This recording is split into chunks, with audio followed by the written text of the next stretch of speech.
నమస్కారం, వార్తలకు స్వాగతం. ముందుగా ముఖ్యాంశాలు.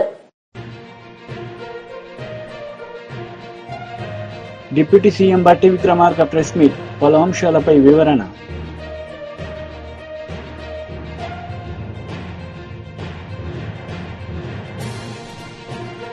మాజీ మంత్రి విడుదల రజనీ ప్రెస్ మీట్, టీడీపీ నేతలపై ఫైర్.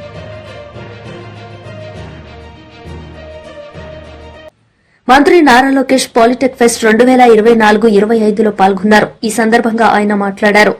ఎదురుగాలి ఉండొచ్చు, పరిగెత్తేటప్పుడు తప్పనిసరిగా మన అందరం పడతాం. పడిన వెంటనే ఎంత తొందరగా లేస్తాం అనేది చాలా చాలా ముఖ్యం మన జీవితంలో. సో ఈశ్వర్ ఈరోజు సరేనే నాకు ఈరోజు చూపించారు, ఎస్ దీన్ని సాధిస్తాం, ఇబ్బంది ఉంది, పర్వాలేదు, మీరు ఒక్క స్టాల్ ముందరికెళ్ళి రాండి అని చెప్పారు. నిజంగానే వాళ్ళు నేను అభినందిస్తున్నాను. థ్యాంక్ యూ అమ్మా.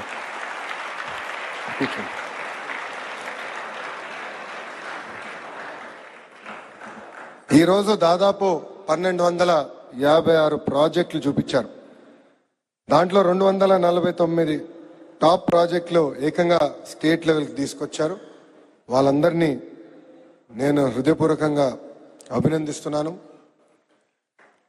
నేను కూడా స్కూల్ సమయంలో ఒక కారు తయారు చేశా. చిన్నప్పుడు కార్లు పిచ్చి చాలా ఎక్కువ. నాకు క్రికెట్, కారు, బిర్యానీ ఈ మూడు నాకు బాగా నచ్చేది చిన్నప్పుడు.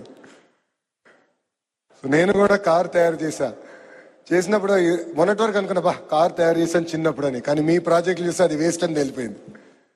చాలా ఇన్నోవేటివ్ ఐడియాస్. ఒక పక్కన కేంద్ర ప్రభుత్వం సహకారం, ఆంధ్ర రాష్ట్ర ప్రభుత్వం ప్రోత్సాహంతో అద్భుతమైన ఐడియాస్ ఈరోజు నాకు మీరు అందరూ చూపిస్తాం జరిగింది. ఈ సందర్భంగా కొన్ని స్టోరీస్ మీతో షేర్ చేయాలి. మొదటి స్టోరీ, యాపిల్ సంస్థ ఫౌండర్ స్టీవ్ జాబ్స్. యాపిల్ గురించి మీ అందరు తెలుసు, ఐఫోన్ కావాలి అందరికీ. అతను యాపిల్ స్థాపించినప్పుడు అతనికి ఉన్న ఐడియాస్ని బోర్డు కాదంటే ఏకంగా కంపెనీ వదిలేసి వెళ్ళిపోయాడు. అప్పుడు ఆ కంపెనీ మొత్తం పడిపోయింది, షేర్ ప్రైస్ పడిపోయింది, నష్టాల్లోకి వెళ్ళింది. మళ్ళీ అతను వచ్చి అతను నమ్ముకున్న సిద్ధాంతాలు అమలు చేసి యాపిల్ని one of the most valuable company చేశారు. ఇది నేను ఎందుకు చెప్తున్నానంటే అతను కూడా అదే పడలా. నన్ను నా కంపెనీ నుంచి పంపించేశారే, వేరే మోడల్ చేయాలి లేంటే ఏదో అని ఆలోచించలేదు. పర్వాలేదు, పంపించేశారు.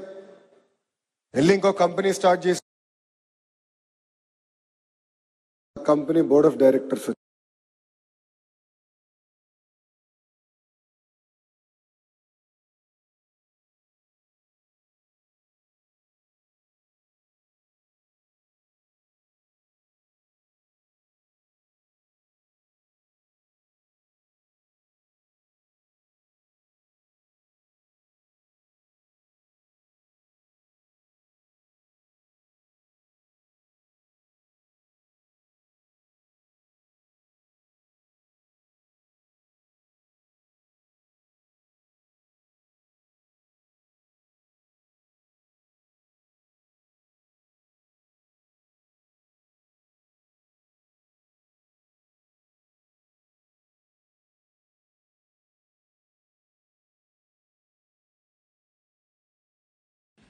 మాజీ మంత్రి విడుదల రజనీ మీడియా సమావేశం నిర్వహించారు. ఈ సందర్భంగా టీడీపీ నేతలపై ఆమె మండిపడ్డారు.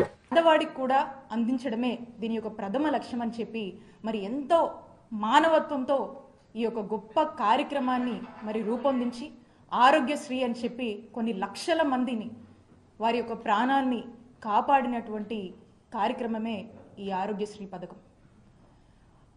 ఈ ఆరోగ్యశ్రీ పథకం మనం చూసినట్టయితే ఇదొక వెల్ఫేర్ ప్రోగ్రాము, వెల్ఫేర్ స్కీమ్ లాగా మనం చూసే కంటే కూడా ఏదైనా ఒక వెల్ఫేర్ ప్రోగ్రామ్ అంటే దాని మానిటరింగ్ వాల్యూ చూస్తాం.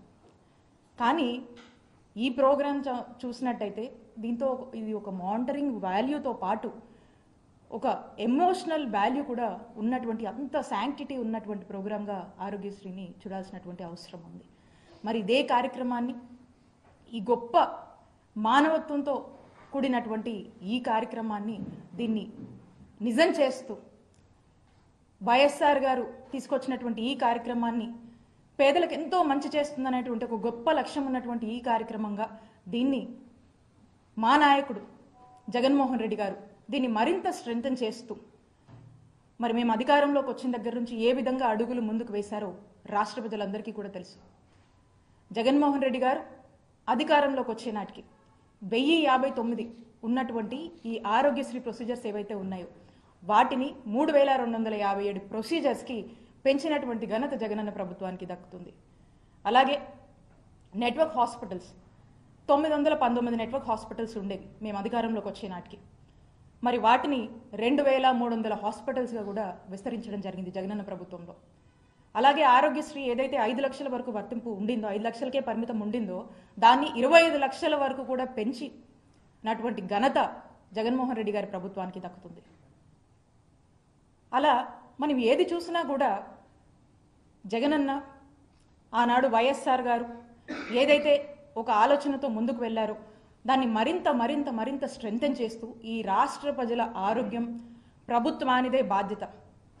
ఈ రాష్ట్రంలో ఏ పేదవాడికైనా ఏదైనా ఒక అనారోగ్య సమస్య వచ్చినప్పుడు ఆ బాధ్యత, ఆ పూర్తి రెస్పాన్సిబిలిటీ ప్రభుత్వంగా మాది అని భావించి ఆ సమస్య తనదైనప్పుడు ఎలాంటి బాధ ఉంటుందో, తనదైనప్పుడు ఎంతటి రెస్పాన్సిబిలిటీ ఉంటుందో ఆ మొత్తం రెస్పాన్సిబిలిటీ కూడా జగన్మోహన్ రెడ్డి గారు తీసుకొని మరి ఏ ఏ ఏ ప్రొసీజర్ల కోసం జనం ఎక్కువగా హాస్పిటల్స్కి వస్తున్నారు, ఏమడుగుతున్నారు, ఏమి మనం ఎక్కడ ఫోకస్ చేయాల్సి వస్తుందని పదే పదే రివ్యూస్లో స్టడీ చేసుకొని ఇంకేమైనా యాడ్ చేయాలా, ఇంకేమైనా ప్రొసీజర్స్ పెంచాల్సినటువంటి అవసరం ఉందా అని చెప్పి పదే పదే రివ్యూస్లో అడిగి తెలుసుకొని దాని మీద కొంత రీసెర్చ్ చేసుకొని కొంత డేటా గెయిన్ చేసుకొని మరి 3257 ప్రొసీజర్స్ వరకు కూడా పెంచి తీసుకెళ్ళి రాష్ట్ర ప్రభుత్వం ఎవ్వరికి కూడా ఏ పేదవాడికి కూడా ఎక్కడే ఆరోగ్య సమస్య వచ్చినా కూడా అది ఆరోగ్యశ్రీలో వాళ్ళకు ఉచితంగా వైద్య సేవలు అందేవి.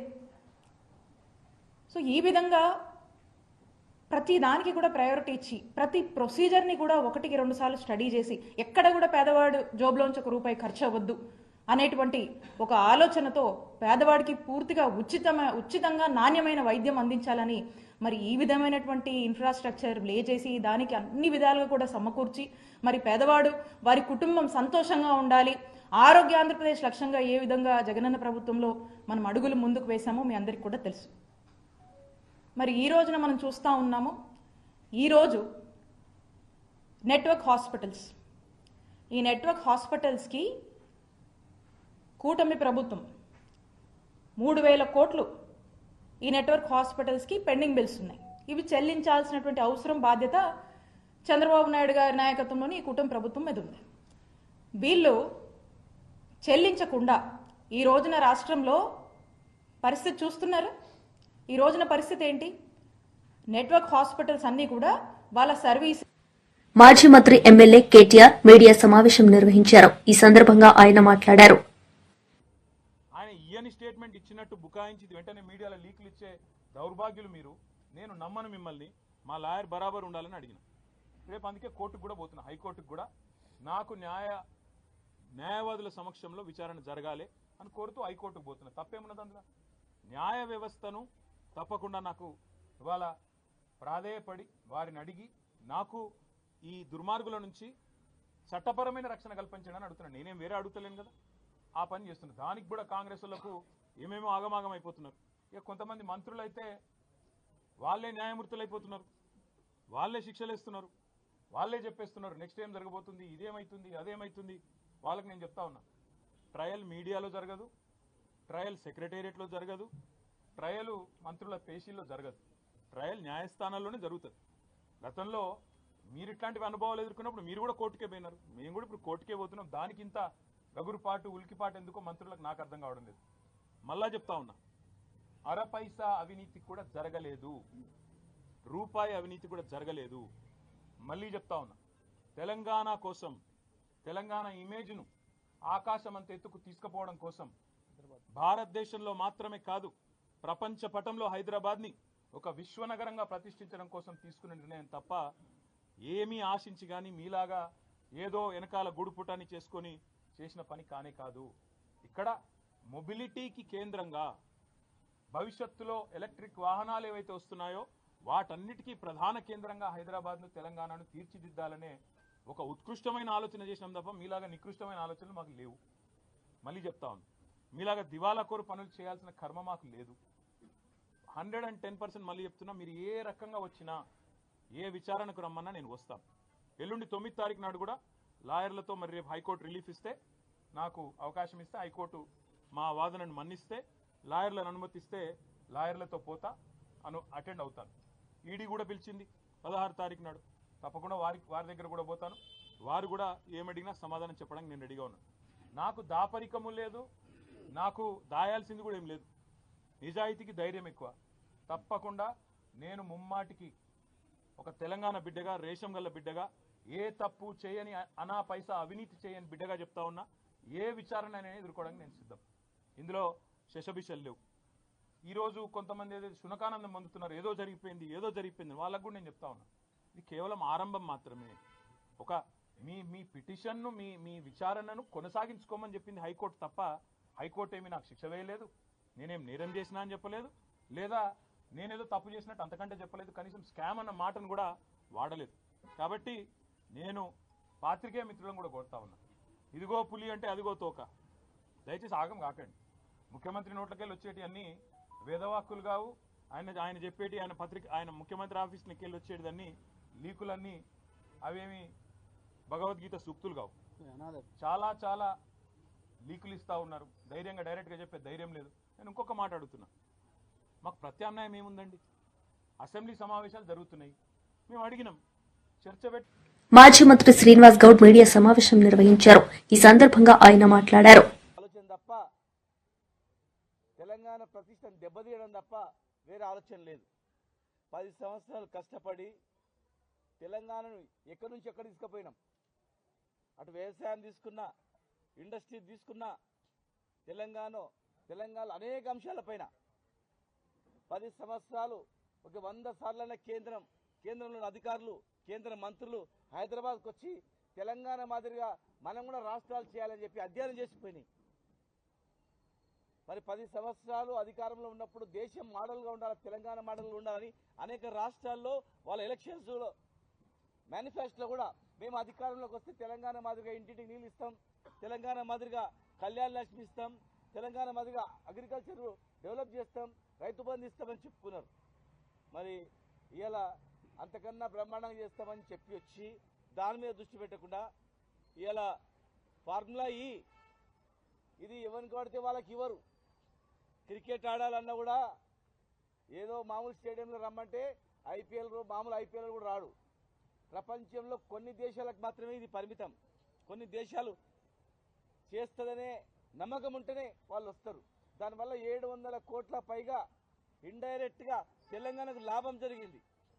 దాదాపు 35,000 మంది వీక్షించారు. హైదరాబాద్ వైపు ఒకసారి ప్రపంచ దేశం చూసిన ఇట్లా బ్రాండ్ ఇమేజ్ పెంచినటువంటి కేటీఆర్ గారిని తెలంగాణలో, హైదరాబాద్లో ముఖ్యంగా ఒక టాప్ సిటీగా, రాబోయే రోజుల్లో ఇండియాలోనే నెంబర్ 1 సిటీగా ప్రపంచ దేశాలతో పోటీ పడుతున్నట్లు చేసినటువంటి ఈ నగరాన్ని ఎన్నో రేడియల్ రోడ్స్, ఎన్నో కంపెనీలు ఒక అద్భుతంగా ఆ డిపార్ట్మెంట్ను తీర్చిదిద్ది, మున్సిపాలిటీలను, కార్పొరేషన్లను తీర్చిదిద్ది మరి హైదరాబాద్ బ్రాండ్ ఇమేజ్ పెంచాలని చెప్పని ఫార్ములా ప్రతిష్టాత్మకంగా కష్టపడి తీసుకొస్తే దానిలో అవినీతే లేనటువంటిది, డైరెక్ట్గా డబ్బులున్నాయి, బ్యాంకు ద్వారా ట్రాన్సాక్షన్ అయింది. ఒకవేళ నిజంగా అవినీతి వాళ్ళకి ఇచ్చినట్లుంటే మరి ఆ ఫార్ములా పైన కూడా పెట్టాలి కదా కేసు, మరి వాళ్ళపైన కూడా కేసు పెట్టాలి. డబ్బులు తీసుకున్న వాళ్ళు ఇచ్చిండ్రు మీరు అని ప్రూవ్ చేయడానికి వాళ్ళ మీద కూడా కేసు పెట్టాలి కదా. అవేది చేయకుండా కేవలం టార్గెట్ కేటీఆర్ జైలు అంతే. వాళ్ళ మైండ్లో కేటీఆర్ గారిని జైలు పంపాలి ఎట్లా అనేది తప్ప వేరే ఆలోచన లేదు. ఇలా చాలామంది మాట్లాడుతూ ఉన్నారు. గతంలో ప్రభుత్వంలో ఇక్కడ ఉండి లబ్ధి పొందిన వాళ్ళు కూడా చాలా మాట్లాడుతూ ఉన్నారు. మరి ఆ రోజు ఏం మాట్లాడినరు, ఏ స్థాయి నుంచి ఏ స్థాయికి వచ్చిండ్రు, మరి ఈరోజు ఏం మాట్లాడుతున్నారు? ఒక హైదరాబాద్ని బ్రాండ్ ఇమేజ్ దెబ్బతీసేటట్లు కేటీఆర్ గారిని జైలు పెడితే అయిపోతుంది అనుకుంటున్నాడు. కేటీఆర్ గారు మాకు నిష్పక్షపాతంగా న్యాయస్థానాలపై మాకు గౌరవం ఉంది. ఖచ్చితంగా కోర్టులో మీకు గెలుస్తాం నమ్మకం ఉంది 100%. జైల్లో పెట్టినంత మాత్రాన ఇక టీఆర్ఎస్ పని అయిపోయింది ఒక ఆయన మాట్లాడుతున్నారు, ఇక జైల్లో పెట్టింది అయిపోయిందని. ప్రజల గుండెల్లో మా పార్టీ ఉంది. తెలంగాణ తెచ్చిన పార్టీ. ప్రతి పేద కూలీలో, ప్రతి పేద రైతులో, ప్రతి ఒక్కరిలో ఈ పార్టీ ఉంది. ఈ భూమి ఉన్నంత వరకు ఈ పార్టీ ఉంటుంది. ప్రజలు ఏమనుకుంటున్నారో తెలుసుకోండి. మీరు ప్రజల అభిప్రాయం ఏముందో తెలుసుకోండి. మీరు హామీల మీద దృష్టి పెట్టండి. మేము కష్టపడి తెలంగాణ తెచ్చుకొని ఈ తెలంగాణని ఆగం చేయడానికి కాదు. ఎన్నో ప్రాణాలు పోయినాయి, సంబంధ వర్గాలు పరితపి. Chevella Mahender BJP Yuva Morcha state president press meet నిర్వహించారు. ఈ సందర్భంగా ఆయన మాట్లాడారు. రాజ్యాంగాన్ని చేత పట్టుకొని ఈ దేశంలో అంబేద్కర్ గారు రచించినటువంటి రాజ్యాంగం అమలు కావాలని చెప్పేసి చిలక పలుకులు పలుకుతూ వారు కార్యకర్తలకు లేకపోతే సమాజంలో ఉన్నటువంటి వ్యక్తులకు ఏదో మంచి చేయాలని చెప్తున్నటువంటి రాహుల్ గాంధీ గారు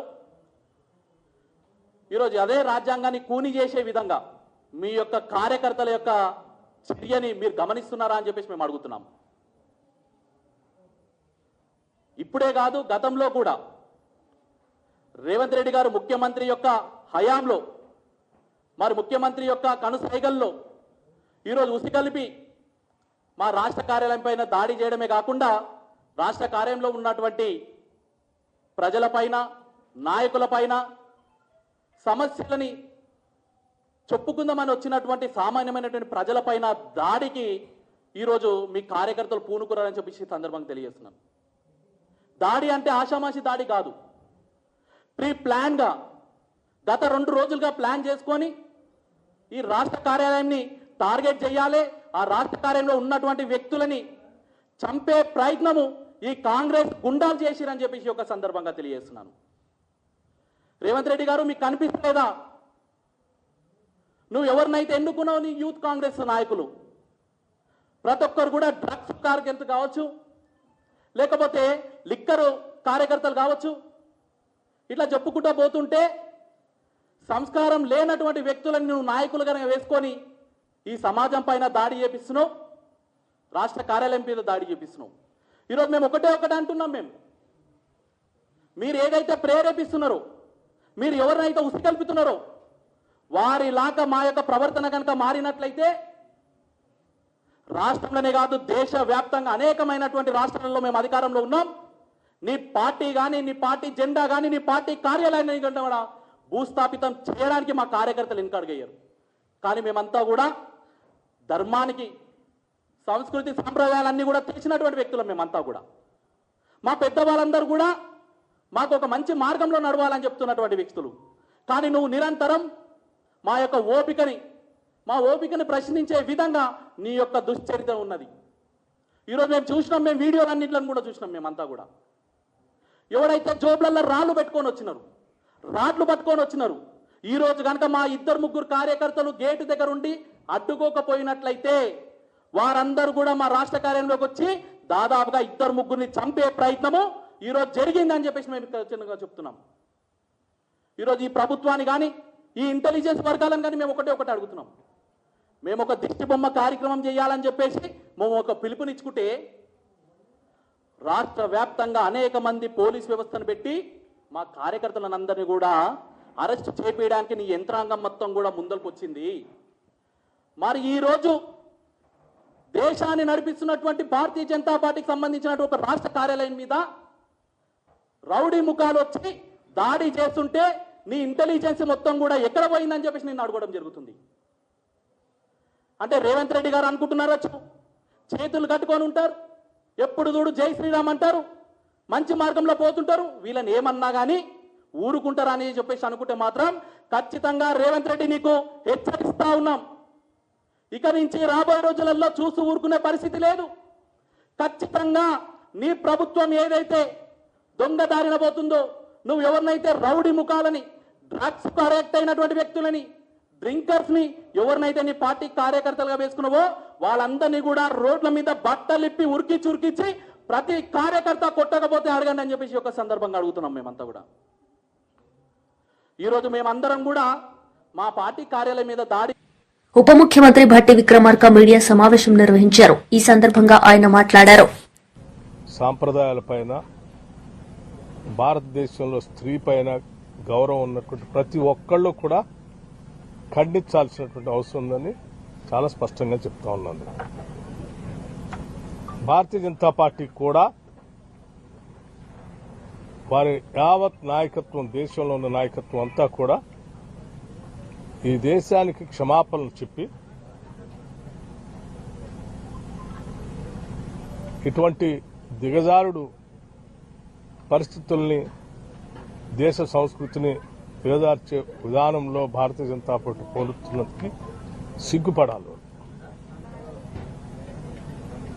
ఇది దేశవ్యాప్తంగా ఉన్నటువంటి ప్రజలు భారతీయ జనతా పార్టీకి సంబంధించినటువంటి వాళ్ళు కాకుండా మిగతా వాళ్ళంతా ముక్త కంఠంతో ఖండించారు.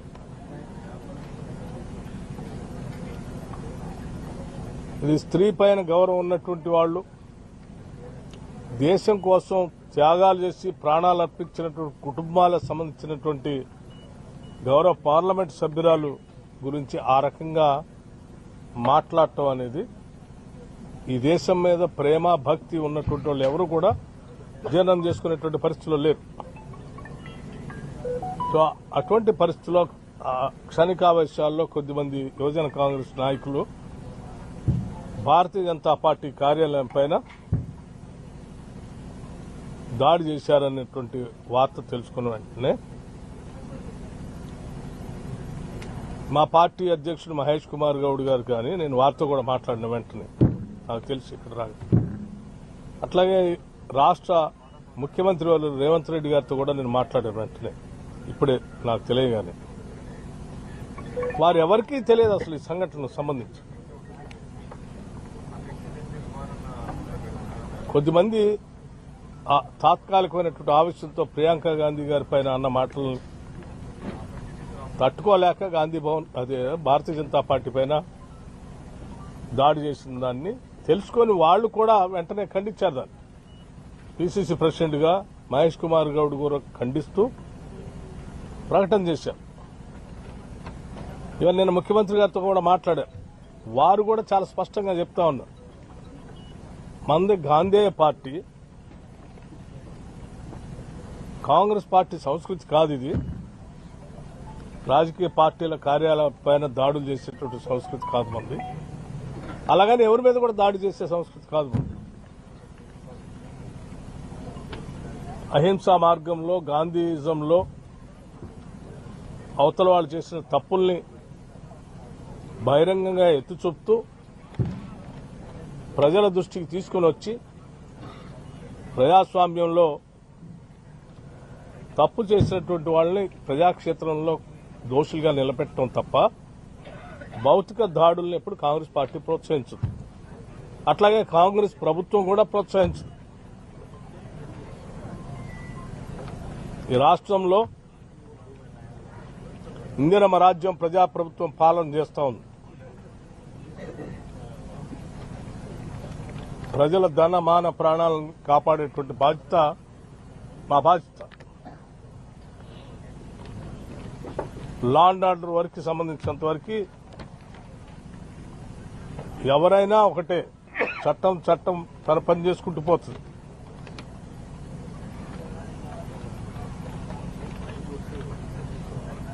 రాజకీయ పార్టీల కార్యాలయాలపైన దాడులు చేసేదాన్ని పూర్తిగా పార్టీ పరంగా మహేష్ కుమార్ గౌడ్ గారు కానీ. వార్తలు ముగించే ముందు ముఖ్యాంశాలు మరోసారి. Deputy CM Bhatti Vikramarka press meet, పలు అంశాలపై వివరణ.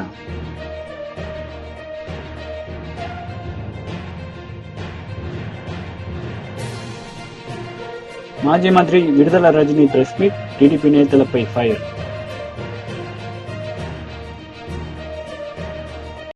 ఈ వార్తలు ఇంతటితో సమాప్తం. తిరిగి ప్రసారమయ్యే వార్తల్లో మళ్లీ కలుద్దాం. అంతవరకు సెలవు. నమస్తే.